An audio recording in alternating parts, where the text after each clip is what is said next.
मोमिन भाई आए हैं कोई हमारी, जल्दी जल्दी मैंने कुछ मोमनों को पकड़ना। अवैस भाई जो अरे 2 नंबर नाम जी। अरे भाई sorry। अच्छा, एक दो चले पहले इनसे बात कर ले, फिर एक दो फकियां मैंने तैयार की हैं, मेरे अभी जहन में आई हैं, तो वो जरा अभी दे दें फकी, पहले फकी फिर दे दें अभी। मुझे फकी नहीं नहीं, खिचड़ी थोड़ी पाक सी जाती। उसके थोड़ी सी डिटेल, चले 2-3 अच्छा, मिनट चाहिए होंगे। आ जाए चले अच्छा। अवैस भाई जल्दी जल्दी फटाफट ठक, बस अब अस्सलाम मजीद कॉलर नहीं लेने। हाँ वालेकुम। जो मैंने भी डिबेट देखी है उस पे से मैंने जो कंक्लूजन निकालने बस वो शेयर करूंगा आपसे, और फिर एक सवाल है और आपके भी उस ओके पे व्यूज।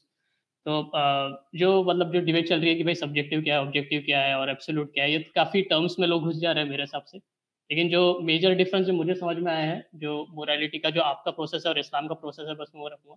तो इस्लाम का प्रोसेस ये है कि जो बोल दिया गया है कुरान और हदीस के थ्रू वो फिक्स है, और जो इसको नाकारता है हम उसको मुसलमान नहीं बोलेंगे।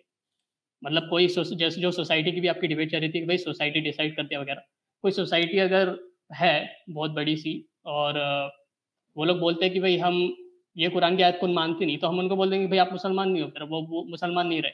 लेकिन एथियज्म में ये नहीं हो सकता। मतलब एथियस्ट अगर कोई सोसाइटी है पूरी और वो डिसएग्री करे सारी फिलोसफी से, जितने भी फिलोसफी आप यूज़ करते हैं मोरालिटी के लिए, वो सबसे डिसएग्री करते हैं, आप ये नहीं बोल सकते कि वो लोग एथियस्ट नहीं है, वो फिर भी एथियस्ट है। आप ये और हमारी जितनी अब भी चीज़ें, खूबसूरती बयान कर रहे हैं या हमारे खिलाफ पॉइंट मैं दे पूरा रहे तो हैं? बोलूँ। हाँ, जी तो जी बोलिए। जो ना जो कैसर भाई ने जितनी भी जो चीज़ें बोली, जो नेक्रोफिलिया, जितनी भी चीज़ें मेंशन की, अगर वो सोसाइटी उसको सही भी समझती है और पूरी तरीके से इम्प्लीमेंट भी करती है और वहाँ पे मतलब ठकाठक चालू है सारी चीज़ें, तब भी आप उनको बोल नहीं सकते कि भाई आप एथियस्ट नहीं है, क्योंकि एथियस्ट वो लोग काम कर रहे हैं। आप उनको बेदखल नहीं कर सकते एथियज्म से। नहीं तो और इस बेदखल एथियस्ट करना जो क्यों सोसाइटी जरूरी है, है? क्यों जरूरी है? तो फिर आप जो ये बात है कि भाई जो मुसलमान जो है वो ये काम कर रहे हैं, इनकी मोरालिटी से ये सारी चीज़ें निकल के आ रही है, तो मुसलमान अब उस खित्ते में नहीं रहे कि अब हमको जस्टिफाई करनी है उनकी एक्शंस, क्योंकि अब वो मुसलमान ही नहीं रहे, क्योंकि वो डिसएग्री कर चुके हैं कुरान से। लेकिन आपको फिर उसको डिसएग्री करना पड़ेगा, क्योंकि आप भी काफ़ी बार मतलब मैं बोल चुके हैं बता, मुझे आ गया ना। आपका पॉइंट, मैं आपको समझाता हूँ अभी। आप आपका पहली बात तो ये है कि आपके मुसलमान किसी चीज के ऊपर एग्री नहीं करते। आपके कैसर राजा साहब ने अभी हमने आपको दिखाया है कि आपके कैसर राजा साहब को मुफ्ती साहब बता रहे हैं कि बताए ना जरा आपने किस सेंस में कहा है ये हैज वाली बात। तो आपका आपका एग्रीमेंट है ही नहीं। अब आप बात कर रहे हैं कि कोई रियासत एग्री कर लेती है लेकिन इंडिविजुअली वो एग्री नहीं करते, तो उसको उस अमल के अंदर रहने के करना पड़ता है। उसके ऊपर आपको पता, तकफीर इतने आराम से नहीं हो सकती। आपने जो कह दिया ना तकफीर हो जाएगी, तकफीर इतने आराम से नहीं होती। हाँ, सजा मिलेगी उसको। अगर किसी ने जना किया है, उसको क्या जना करने पे क्या उसको काफिर कह देते हैं? नहीं, उसको सजा मिलेगी उसकी, क्योंकि वो उसका उस मुआशरे का एक सोशल कॉन्ट्रैक्ट है। वो इस्लामी सोच से उन्होंने किया। उसी तरह हमारा सोशल कॉन्ट्रैक्ट होता है। मैं इसलिए बार बार सोशल कॉन्ट्रैक्ट की बात कर रहा था कि ऐसे नहीं होता कि मैं उठ के कहूं। ये नहीं है एथियस्टिक मोरालिटी जो बार बार कैसे साहब जो स्ट्रॉ मैन करते हैं। ये नहीं है हमारा दावा कि मैं उठ के कहूं कि हाँ भाई मैंने सड़क के ऊपर नंगे खड़े होके ना भागना है। पर्सनल ओपिनियन सब्जेक्टिव का मतलब ये नहीं होता। Social contract agreed mutual benefits होते हैं, उसके ऊपर सोशल कॉन्ट्रैक्ट बनाया जाता है। 51% लोगों ने अगर वो कर दिया, वो उन्होंने कानून बना दिया, तो चाहे मैं उससे एग्री करूं ना करूं, मुझे उसके ऊपर फॉलो करना पड़ेगा, वरना मैं उस मुआशरे से निकल जाऊं। जो पुराने वक्तों में जो सजा दी जाती थी, जो एग्जाइल कर देते थे, वो इसलिए करते थे कि तो भाई तुम हमारे मुआशरे से एग्री नहीं करते, निकल जाओ इधर से। तो ये जो आप जो बात कर रहे हैं ना कि उसको तकफीर हो जाएगी तो उसको निकाल देंगे, हमारे में ये नहीं, उसमें सजा और जजा का सिस्टम है। आपने काम किया, एग्रीड म्यूचुअल बेनिफिट्स है, उसके ऊपर आपका सोशल कॉन्ट्रैक्ट है। अब आपने इसके इसके ऊपर पाबंद रहना है। हाँ, अच्छी बात ये है, फिर से मजे वाली बात ये है कि आपको हम आजादी राय जरूर देंगे। आप उठ के पॉलिटिकल कैंपेन कर सकते हैं, एक्टिविज्म कर सकते हैं। आप कह सकते हैं कि हाँ भाई हमने इस कानून को खत्म करके ये वाला कानून लाना है, आपको इस चीज की इजाजत है। मजे की बात ये, इसीलिए तो हम कहते हैं कि ये झोल है इनकी मोरालिटी के अंदर एज अ मुसलमान भी। मजे की बात ये, आपकी इज्तिहाद का जो पूरा फ्रेमवर्क है वो भी यही है। इंजीनियर साहब या जितने भी मुजद्दिद आते हैं हर जमाने में, वो यही कर रहे होते हैं, वो पुराने वर्ल्ड व्यू को चैलेंज कर रहे होते हैं। और सारे कह वही रहे होते हैं, जो भी मुफ्ती साहब ने कहा कि वो हम इस्तदलाल जो है, दलील जो है हम कुरान और सुन्ना से ही निकाल रहे हैं। क्या मजे की बात है, कुरान और सुन्ना से ही सारे दलील निकाल रहे हैं, लेकिन रिजल्ट डिफरेंट निकल रहा है। तो ये आपने बड़ा ओवर सिंप्लीफाई किया है, इसका कोई इससे ताल्लुक नहीं है जो आपने बात की है। हाँ, लेकिन जो डिफेंड करने की बात है कि जो मुसलमान जो जैसे एथियस्ट सोसाइटी है वो हलाल कर ले ये सारी चीज़ें खुद पर, की जो भी उन्होंने मेंशन की नेक्रोफिलिया वगैरह, तब भी फिर आप ये तो बोलेंगे ना कि भाई अब हमको उनको डिफेंड करने की जरूरत नहीं है क्योंकि उन्होंने हमारे व्यू मैं के बताता अगेंस्ट हूँ बात आपको की। इसका, मैं जवाब देता हूँ। देखें, ये जो assumption होती है ना, अगर हलाल कर लें, वो इसका मतलब है कि आपको बेसिक अंडरस्टैंडिंग नहीं है कि ये चीजें डेवलप क्यों हुई है, किसी चीजें किसी वजह से ही डेवलप, ये टैबूज वगैरह या ऐसी फ्रेमवर्क चीजें होता है उसके पीछे। हाँ, उसके पीछे फ्रेमवर्क होता है और वो इवॉल्व होकर हमें चीजें जो बेनिफिशियल हमारे लिए थी वो हमने कीप अप की, जो नहीं थी वो डिसरिगार्ड की। तो आप एक ऐसी सोसाइटी इमेजिन करें जिसमें एवोल्यूशन नहीं थी, डायरेक्ट इंसान क्रिएट हुए और अचानक उन्होंने सुबह उठ के बैठ के फैसला किया कि ये ठीक है। नहीं, ऐसे नहीं है। आप एवोल्यूशन पढ़ें, आप देखें मॉरल्स कैसे इवॉल्व हुए, और वो सिर्फ एवोल्यूशन बायोलॉजिकल नहीं, वैसे भी जो मॉरल एवोल्यूशन, मॉरल्स की एवोल्यूशन है उसको पढ़ें तो आपको अंदाजा होगा कि ये चीजें कोई भी सोसाइटी ऐसे नहीं तो एक और करेगी। इसके ऊपर फकी वाला जवाब देता हूं आपको।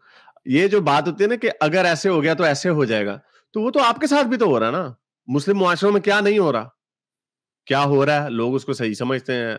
कौन से बेशतर स्वाय अफगानियों के छोड़ के बेशतर इस्लामी मुआशरों में औरतों को बाहर जाके काम करने की इजाजत है वगैरह वगैरह, जो कि इस्लाम की रूह के खिलाफ है। तभी तालिबान उस बात को नहीं मानते। तो वो तो होने को तो फिर कुछ भी हो जाता, वो तो फिर आपकी भी मोरालिटी फिर बदल जाती है। अगर ये आपने ये आर्गुमेंट देना, मैं ये कहता हूं कि हमारे इस फ्रेमवर्क के तहत नेक्रोफिलिया गलत है या इंसेस्ट गलत है, उस फ्रेमवर्क के मान लेते हैं कि एक जमाना ऐसे आता है हाइपोथेटिकली, वो कहते हैं हाँ जी किया या जो मर्जी करो, okay let's just say that. मैंने तो अभी फकियां देनी थी, कन्वर्सेशन में होता है साहब, कन्वर्सेशन नहीं करते, इसे डिबेट करते हैं। आपके सामने मैं एक सवाल रखता हूं, आप मुसलमान है, इंसेस्ट गलत है? हाँ। ओके, अब आपके पास एक टेक्नोलॉजी आती है, आप रोबोट्स बना सकते हैं, अमेजोन पे ऑर्डर कर सकते हैं और रोबोट्स के साथ आप सेक्स भी कर सकते हैं। तो क्या वो हलाल होगा या हराम होगा? नहीं, जिना है वो। नहीं, लेकिन वो इंसान तो है नहीं, जिना तो इंसानों के साथ होता। नहीं, एक सिर्फ अपने अजवाज के लिए हलाल, सिर्फ अजवाज को हलाल आप किया गया। निकाह कर लें उसके उसके अलावा साथ, वो आप निकाह कर लें उसके साथ, तो फिर ये प्रॉब्लम आ जाएगी कि आप इंसान किसको बोलते हैं, वो रोबोट इंसान तो नहीं है। नहीं नहीं, तो फिर वही बात होगी ना, फिर आपने इंसान की शर्त रखी है ना। फिर मैं यही कह रहा हूं, तो रोबोट तो इंसान नहीं है। आप ये कह सकते हैं मुझ जनी के चक्कर में आ सकता है, आप जरा थोड़ी कर सकते हैं, लेकिन कहने का मतलब ये है कि वो उसके जुमरे में नहीं आता। तो आप क्या करेंगे उसको, उसके ऊपर अच्छा चले, वो आ भी जिना के जुमरे में आपको इस्तदलाल करना पड़ेगा। आपको कुरान और हदीस से इसकी कोई दलील नहीं मिलेगी, आपको इस्तदलाल करना पड़ेगा। मैं मानने के लिए तैयार हूं, लॉजिकली वो फ्रेमवर्क ठीक है, लेकिन कहने का मतलब ये है कि इससे ये चीज साबित होती है कि आपकी कुरान और सुन्नत में हर चीज नहीं लिखी हुई, आपको इस्तदलाल करना पड़ता है बहुत सारी चीजों में। नेक्रोफीलिया की मैं आपको फिर बता रहा हूं, कहीं पे हदीस नहीं है, कहीं पे कुरान में नहीं लिखा हुआ, कहीं पे नहीं लिखा हुआ कि नेक्रोफीलिया गलत काम है। इस्तदलाल है वो ठीक है, तो कहने का मतलब ये है आप अपने लिमिटेड मॉरल फ्रेमवर्क के आगे इस्तदलाल करते हैं। उसी तरह हम भी जब कोई इज्म देखते हैं ना, इज्म के पीछे एक मंतक होती है, कॉन्सिक्वेंशियलिज्म के, इसके पीछे क्या, इसका नतीजा क्या निकलता है। ओवरऑल हैप्पीनेस को हमने कॉम्प्रोमाइज नहीं करना, ओवरऑल हैप्पीनेस, इसके नतीजे में अब नतीजा क्या निकलता है, उस इज्म के ऊपर हम फिर इस्तदलाल करते हैं। क्या कुरान या हदीस में लिखा हुआ कि आपने इंटरनेट के ऊपर कैसे बिहेव करना? आप जो आपको नॉर्मल रवैया बताया गया ना कि आपने किस तरह बिहेव करना, अपनी तलवार नहीं निकाल लेनी लोगों के सामने, आपने कहना अच्छा वही हम इसको कॉपी पेस्ट मारते हैं। ये इस्तदलाल के जुमरे में आता है, इसीलिए इनको फलसफे में किसी भी चीज को एब्सोल्यूट नहीं कहा जा सकता।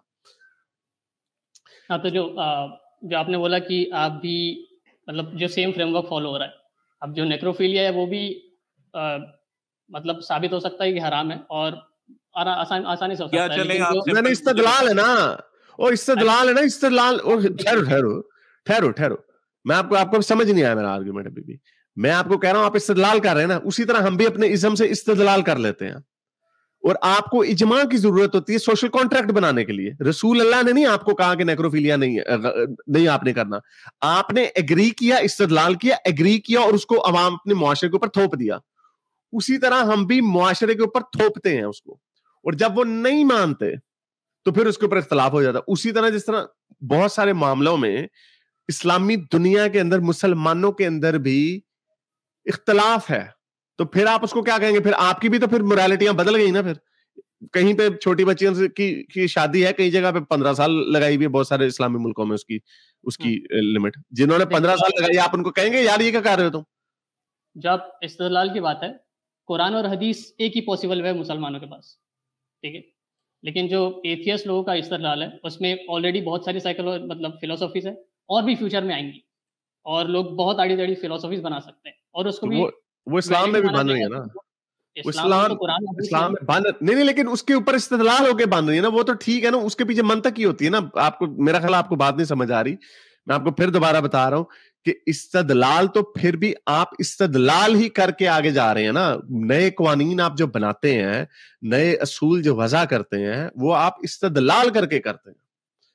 इसीलिए अगर आप ये हमें कहते हैं तुम कल को इस्तिदलाल करके वहां पे पहुंच जाओगे, तो हम भी आपको कह सकते हैं आप इस्तिदलाल करके कल को कहीं और पहुंच जाएंगे, और आप पहुंच चुके हैं।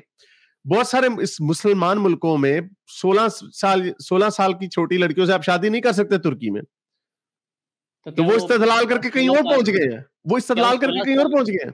क्या वो 16 साल को कुरान और हदीस से जस्टिफाई कर सकते हैं? नहीं, वो कर सकते, ये नहीं कर सकते। ये ऐसे बात, यही तो बात है मेरे भाई कि वही ना, तो कुछ चीजें यही ऑब्वियसली गलत होंगी ना, जो कुरान और तो हदीस से गलत है, साबित नहीं हो सकती। वो गलत है। नहीं नहीं, वो आप कह रहे हैं ना गलत है। मैं आपको बता दूं, मैं आपको भी बताता हूं, नहीं वो कर देंगे, मैं अभी अभी कर देता हूं। ये सूरह निसा की वही वाली जो 24 कौन सी आयत है जिसमें वो कहते हैं जब वो निकाह की उम्र तक पहुंच जाए, तो निकाह की उम्र 16 अल्लाह ताला ने खुला छोड़ दिया आपके लिए, क्या करेंगे आप? यहाँ से अब हम फिकी डिस्कशन में चले आएंगे कि भाई ना क्या यही तो रोला है मेरे भाई, यही मेरा रोला है।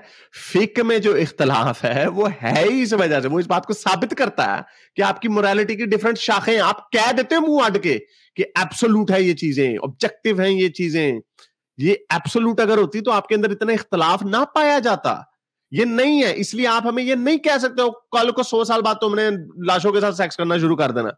वो जब होगा उसके पीछे जो मंतक देखी जाएगी, और अगर उसको अपना लेंगे, उसी तरह हम आपको कह दें आज से 300 साल पहले वाला मुसलमान आपको कहेगा तुम लोगों ने कल को ना 16 साल लिमिट रख देनी है शादी की, ये तो हम अल्लाह ताला के हुक्म के खिलाफ है, उस बंदे की सोच के मुताबिक। वो कहेगा नहीं जो हो गया। तो ये आपको सोचिएगा जाके, ये फलसफा है। आप इसको सिर्फ उसमें से जब निकलेंगे ना, ये इन चीजों से जो डिस्कस्ट और ये वाली चीजें, ये गॉचा मोमेंट से निकलेंगे ना, जब सोचेंगे इसके ऊपर, फिर आपको इस बात की समझ आएगी। मुझे आगे जाना, ठीक है, बहुत शुक्रिया। ठीक है, एक छोटा सा सवाल है बस, वो खत्म, 2 मिनट लगेंगे जी कर लें। तो हाँ, तो जो आपका जो लॉन्डियो पे जो एतराज होता है, तो मैं तो हिस्ट्री इतनी पढ़ी नहीं है, लेकिन आपकी नज़र में ऐसी कौन सी कौमें हैं जिन्होंने इस सिचुएशन को बेटर तरीके से डील किया, जिन्होंने मतलब मर्दों को मार दिया, औरतें बच गई।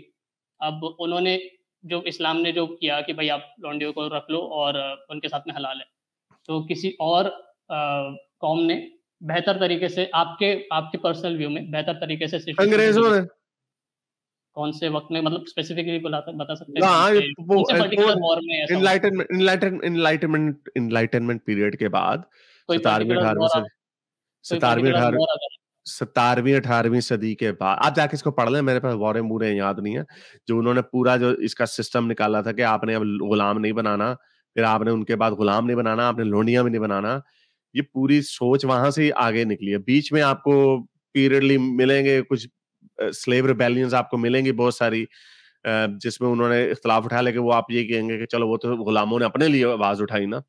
लेकिन अगर आपने मुआशरे की बात करनी है, हमारा यही मुद्दा है कि जो वेस्टर्न सिविलाइजेशन है इनलाइटनमेंट पीरियड के बाद, उन्होंने यकजा होके गुलामी के खिलाफ आवाज उठानी शुरू कर दी थी। 18वीं सदी में उसको इलीगल डिक्लेयर करना शुरू कर दिया था। वो भी चाहते तो बड़े मजे से तुर्की की औरतों, सल्तनत उस्मानिया की औरतों को, उनके जब मर्द मार रहे थे, जब जंगें हो रही थी, तो उनको उठा के उनकी औरतों के साथ सेक्स करते, वो कर सकते थे, उन्होंने नहीं किया ये काम। तो ये काम उन्होंने खत्म किया आहिस्ता आहिस्ता। उनको 100 साल के बल्कि 50 साल के अंदर उन्होंने गुलामी खत्म कर दी थी, और फिर मुसलमानों को 100 साल के अंदर अंदर मुसलमानों को भी कन्विंस करा दिया कि भाई तुमने भी गुलामी खत्म कर दी। ये उन्होंने किया। चले ठीक। अच्छा जी, सिपाही मोहम्मद, जल्दी जल्दी फटाफट, फिर मैंने यार उसके ऊपर भी बात करनी है, ज्यादा लंबी नहीं करनी। हाँ जी, और मजीद कॉलें नहीं लेनी हमने जी। सिपाही मोहम्मद, अस्सलाम वालेकुम हारिस भाई, क्या हाल है? जी वालेकुम सलाम। अच्छा जी, फर्स्ट ऑफ ऑल तो मैं मुबारकबाद देना चाहता हूँ आपको, जैसे कैसर राजा की डिबेट में वो उन्होंने मुबारकबाद दी थी, इस तरह मैं आपको मुबारकबाद देना चाह रहा हूँ कि आप जीत गए हैं और खुदा की जात आपके साथ है। तो खैर, दूसरा दावत बिरयानी देना चाह रहा था, इस्लाम तो नहीं, दावत बिरयानी। कभी अगर आपका चक्कर लगे। अच्छा, ये जो चीज है ना, मतलब जिस तरीके से वो पैटर्न देख रहे थे, कैसे राजा साहब डिबेट करने आए थे, अगर वो समझने आए होते तो शायद वो कहता नहीं, वो कहते समझौता मैं नहीं हूं यहाँ पर, तो मैं बस पेल देता होता हूँ। बंदा पूछे, मैं अगर कैसर साहब से सीखने आया हूँ, वो बंदा ड्रामेबाजी के लिए कहता है कि मैं कैसर साहब आपसे सीखना चाहता हूँ। राजा जी, जिस दिन मैंने आपसे सीखना हो उस दिन तो मुझे चुल्लू भर पानी में डूब मरना चाहिए। जितने आपने इस्लाम की जो धज्जियां उड़ा दी हैं, बल्कि नहीं, ये मैंने वाकई उनसे सीखा है, इस्लाम की धज्जियां कैसे उड़ाते धज्जियां हैं। कैसे जो उड़ाते हैं। मौलवी जो फिक मिले उसको ट्रक के नीचे फेंक दो। अच्छा, अगर वो सीखने आए होते तो फिर तो मतलब समझने आए होते तो फिर तो एथीस्ट हो के जाते, मतलब जितनी अच्छी डिबेट आपकी रही वो है। डिबेट करते हैं ना, वो डिबेटर हैं, उनका काम ही है, वो डिबेटर है। वो जीतने आए थे तो वो जीत भी गए हैं अपने उसमें, ठीक है। हाँ, अच्छा, ठीक है। एक दो चीजें मैं पॉइंट आउट करना चाह रहा था कि जो उनकी डिबेट थी वो उसके अंदर काफी ज्यादा लॉजिकल फैलिसीज रही हैं, तो वो मैं पॉइंट आउट करना चाह रहा था कि क्योंकि मैं इस सिचुएशन में काफी रहा हूँ, जिस तरह आप इस सिचुएशन में रहे हैं, आप उस बंदे से बात कर रहे थे, वो उल्टा मतलब इस तरीके से कि आपको अरबी नहीं आती और वो सब कुछ इस वजह से वो आर्गुमेंट पे बात नहीं कर रहा था, बल्कि वो आप पे अटैक कर रहा था कि आपको अरबी नहीं आती, तो आप हालांकि आप कह रहे थे कि नहीं ये इस एक्सपर्ट, उस पर भी बात नहीं कर रहा था कि एक्सपर्ट का ओपिनियन सही नहीं है या कुछ ऐसे। तो एक एक फैलेसी होती है, लॉजिकल फैलेसी, उसे हम कहते हैं एड होमिनम फैलेसी, के अगर आप पर्सनल अटैक करने लग जाए किसी और बंदे पे के बजाय उसके कि आप आर्गुमेंट को एड्रेस करें, एक ये फैलेसी है। दूसरा वो यूजेनिक्स की जो चीज लेकर आए थे बीच में कि एथीस्ट जो होते हैं वो यूजेनिक्स को सपोर्ट करते हैं या कुछ ऐसा। फर्स्ट ऑफ ऑल तो ये मिस रिप्रेजेंटेशन है, it's known to be as guilt by association, यानी आप किसी ऐसी चीज के साथ एसोसिएट कर देते हैं जिससे आप अगले की पोजीशन को वीक करने की कोशिश करें। और स्लिपरी स्लोप की उनकी फैलेसी रही है इसमें, रेड हेरिंग की फैलेसी, जो स्लिपरी स्लोप मतलब कि आप मतलब आज एक आर्गुमेंट रखे कि अच्छा ये ऐसे है तो कल को ये ऐसे हो जाएगा, आने वाले वक्त में 100 साल में एथीस्ट सारे जो हैं वो अपनी माँ बहनों से शादियां करना शुरू कर देंगे, मोरालिटी नहीं है उनकी, और वो लाइक इस तरह की सारी चीजें। तो और जो वो एब्सोल्यूट की बात कर रहे थे, इसमें एक तो मैं ये चीज समझना चाह रहा हूँ, एक मेरा क्वेश्चन है, अगर वो कभी ये इस चीज को मतलब जो मैं बात सवाल उठा रहा हूँ अगर वो देख लें, तो मेरा ये क्वेश्चन है कि अगर वो कहते हैं कि एब्सोल्यूट है मोरालिटी, तो क्या गैर खुदा को सजदा करना एब्सोल्युटली गलत है? मतलब हम खुदा के अलावा किसी को सजदा नहीं कर सकते? तो अगर ऐसा है, एब्सोल्युटली गलत है, तो फिर शैतान का खुदा को इनकार करना इस बात पे कि मैं आदम को सजदा नहीं करूंगा, वो फिर गलत कैसे है? वो ठीक हुआ ना उस हिसाब से तो। और एक और चीज है कि तो कह सकता है कि इंसानों के लिए, हाँ, fair enough, that's a very good point. Again, अगर कंडीशन डाल दी है, that's a very good point. अगर कंडीशन डाल दी है कि नहीं इंसानों के लिए है कि किसी और के आगे सजदा नहीं खत्म हो करना, गया तो ना, फिर एब्सोल्युटली खत्म हो गया। इस तरह एब्सोल्युटली इज बियॉन्ड इंसान, beyond circumstances, beyond time, beyond everything. अगर ये इनको इसीलिए इनको समझ ही नहीं आ रही किसी को कि एब्सोल्यूट का मतलब कि जब आप कोई कदगन लगा दें, शिक लगा दें, तो वो एब्सोल्यूट नहीं हो सकता। यही वजह है कि फलसफी इसको एब्सोल्यूट नहीं कहते। वो तो हम भी कह सकते हैं मेरी नजर में ये एब्सोल्युटली रॉन्ग है। मेरी कॉन्सिक्वेंशियलिज्म में ये एब्सोल्युटली रॉन्ग है, मैं भी कह सकता हूं, लेकिन ये इसका एब्सोल्यूट का मतलब ये नहीं होता। जी अच्छा, एक इसमें कि अगर वो कहते हैं कि वो एब्सोल्युटली मतलब गलत है अगर किसी और को सजदा करना, तो शैतान ने फिर गलत नहीं किया, तो उसके मतलब आप जो भी हम करते हैं, इंसान जो कुछ करता है वो जो गलत कर रहा है वो तो शैतान की वजह से कर रहा है ना, एक आर्गुमेंट के मुताबिक मुसलमानों के, तो फिर हम कुछ सारा गलत अल्लाह के करेंगे, ऊपर, हम कुछ सारा गलत अल्लाह के करेंगे, ऊपर।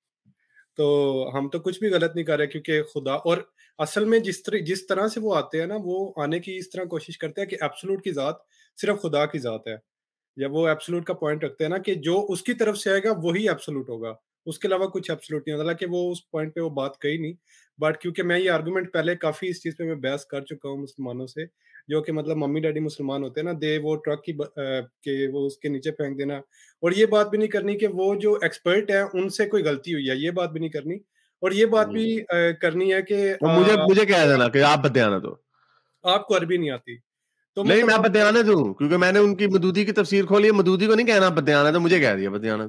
ये जी बात है यार। हाँ, मतलब वो उनका चले थोड़ा सा दोनों साइड से चले, आ गया पॉइंट आपका। बहुत शुक्रिया सर, थैंक यू। चले जी, मुझे आगे जाना, बहुत शुक्रिया। अगर आपको मेरी ये वीडियो अच्छी लगी तो मेरे चैनल के मेंबर बनिए, पेट्रन बनिए, या फिर आप मुझे बाय मी या कॉफी में भी सपोर्ट कर सकते हैं।